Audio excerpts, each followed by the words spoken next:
There's not much to say. We all know what the situation is with our power generation sector. And if there was one of the first meetings any person who's taking responsibility of this country had to have, then it's with you, the power producers, because we know what role power plays in keeping the economy going, especially in a time when the economy is in crisis. You must have had your issues with the previous government, and I think that I know many of them, but it helps to hear it from, I don't mean your horses, but from the horse's own mouth, and to see how we can work together to try and improve the situation so that we can have a good collaboration. We all remember the time of the power crisis, popularly called doomsday by Ghanaians. It was important that we expand the space for independent power producers because government on its own could not always leverage the capital to put in the generation that was required. And that's how come many of you signed PPAs and set up the thermal plants that we have. I remember that we had two issues to resolve in terms of being able to solve the power crisis. The first was to increase generation because over the years we had thought that Akosombo was the all-in-all and that it will continue to provide Ghana power forever. But the time had come for us to complement hydro with thermal. And in the beginning was VRA that was responsible for that. But mobilizing capital early enough and being able to operationalize thermal plants was becoming a challenge for government and its state-owned power production companies. And so IPPs started to come in. Sunan Asogli came in, Sem Power and all of you came in. And you've played a very critical role in making sure that our economy gets the power it needs to be able to continue to make progress. But like I said, there were twin problems. One was the generational, and that's made us accelerate the signing of PPAs with independent power producers, but also bringing in emergency power. If you remember, Ameri was one of those that was brought in, and then the car power ship also came in. But that was just to solve the generation. The more important and critical issue was the debt and paying down the debt that accumulated in the sector. And so we introduced the energy sector levy. And our anticipation was that looking at the revenues that were going to be generated by the energy sector, within 5 years would have been able to clear the legacy debt.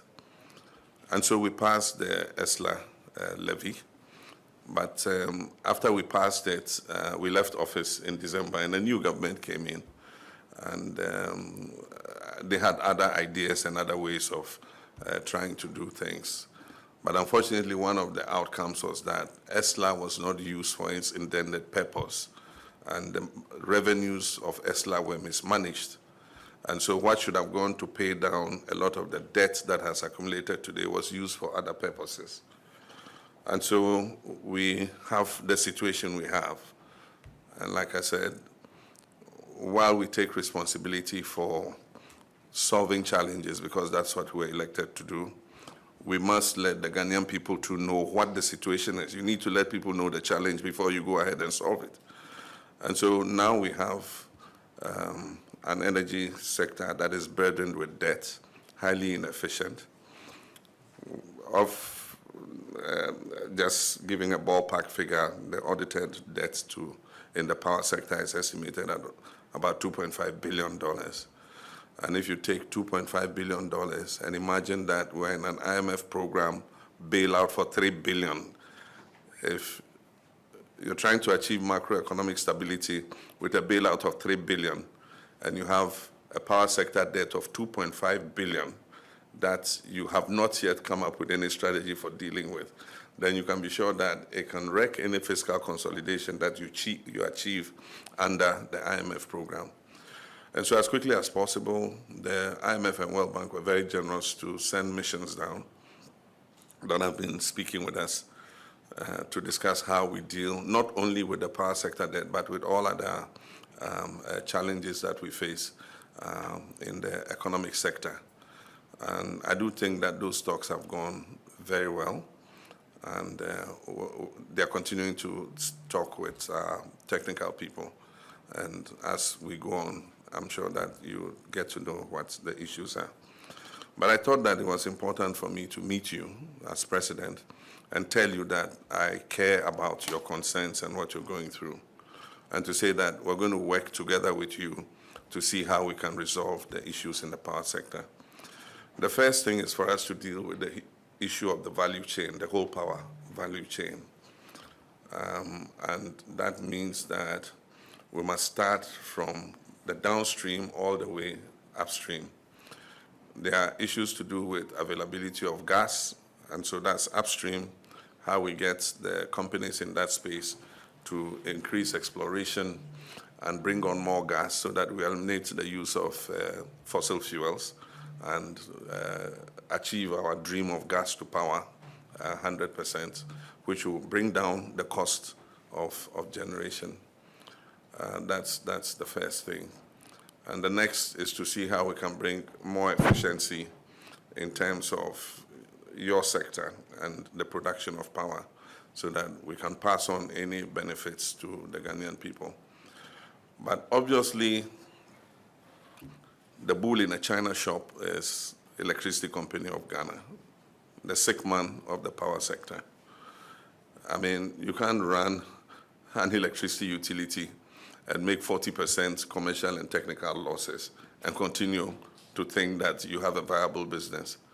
And so something must give in that sector. And that's why I've said that we are looking at introducing private sector participation.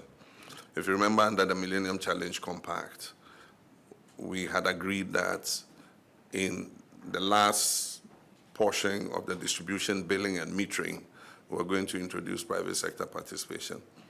And so I remember I signed the contract eventually, the compact, and we started the whole process with improving the national grid with the bulk supply points, the BSPs and all that. But there was also a component for private sector participation in billing and metering. And so the new government took over, and that's when the whole PDS saga happened.